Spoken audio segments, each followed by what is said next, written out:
Lara and the Moonlit Garden. Lara was a curious 8-year-old girl who lived in a small village beside a wide, gentle river, and every morning she helped her grandmother feed the chickens and gather fresh eggs before school, while every evening she and her best friend Yusuf walked along the riverbank to watch the sun set behind the hills. But one clear spring night, just after the moon rose full and bright, Lara heard a soft voice calling her name from the forest's edge, and when she crept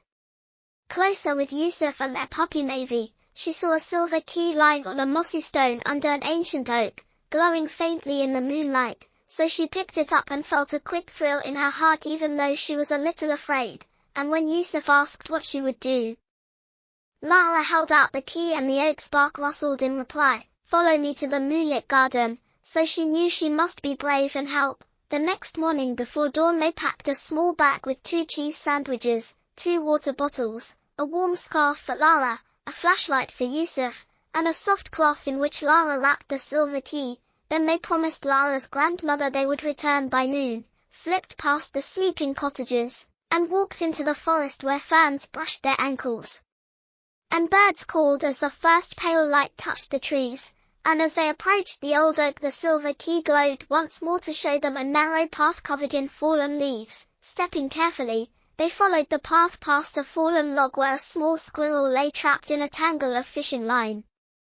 So Lara knelt to free it while Yusuf used the flashlight to cut the line, and when the squirrel scampered away, the key pulsed with green light and revealed a tiny green crystal at Lara's feet, which she tucked into her pocket. Further on they came to a rocky stream that sang over smooth stones, and Yusuf spotted a fish stranded on the bank, so he cupped his hands to carry the fish back to deeper water while Lara held the flashlight where the key's glow danced on the stream, and when the fish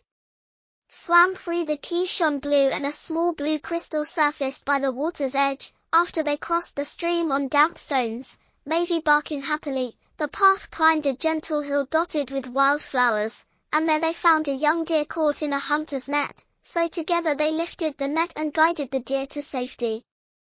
And as it bounded off, the key glowed soft orange and left a warm orange stone in Lara's hand. The children paused for their sandwiches under a tall birch, and Yusuf sketched their 3 crystals in his notebook while Lara wrote a simple note: green for kindness, blue for help, orange for care. They then climbed the final rise until they stood before a mossy stone wall with a small wooden door carved with moon and star symbols and no handle. But when Lara held the silver key to the door, it swung open on silent hinges to reveal a hidden garden bathed in moonlight, where glowing flowers in pale whites and lilacs swayed beside a stone fountain that was dry and silent, and the voice came again from the garden's air: "Welcome, brave friends, to the Moonlit Garden. My fountain's heart has gone quiet.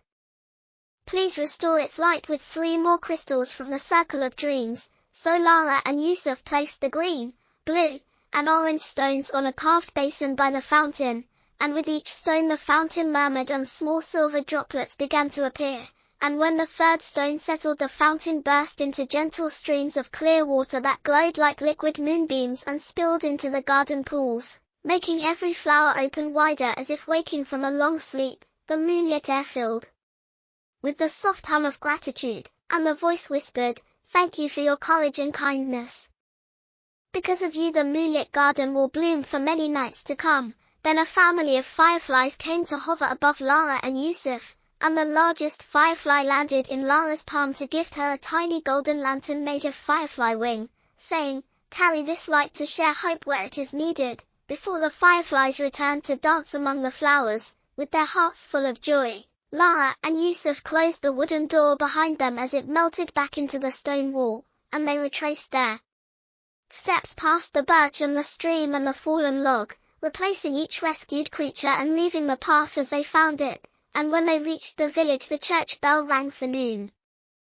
and families hurried to the square in surprise to see Lara's golden firefly lantern shining softly beside the silver key. And Lara and Yusuf told their grandmothers every detail of the squirrel, the fish, the deer, and the Moonlit Garden's glowing fountain. And that night, as Lara placed the silver key and her new firefly lantern on her bedside table, she wrote in her notebook, "Kindness and courage open secret doors," and fell asleep dreaming of glowing flowers and hidden gardens, knowing that whenever she saw a lantern in the night she would remember to be brave and help others, for every gentle act can bring light to the darkest places.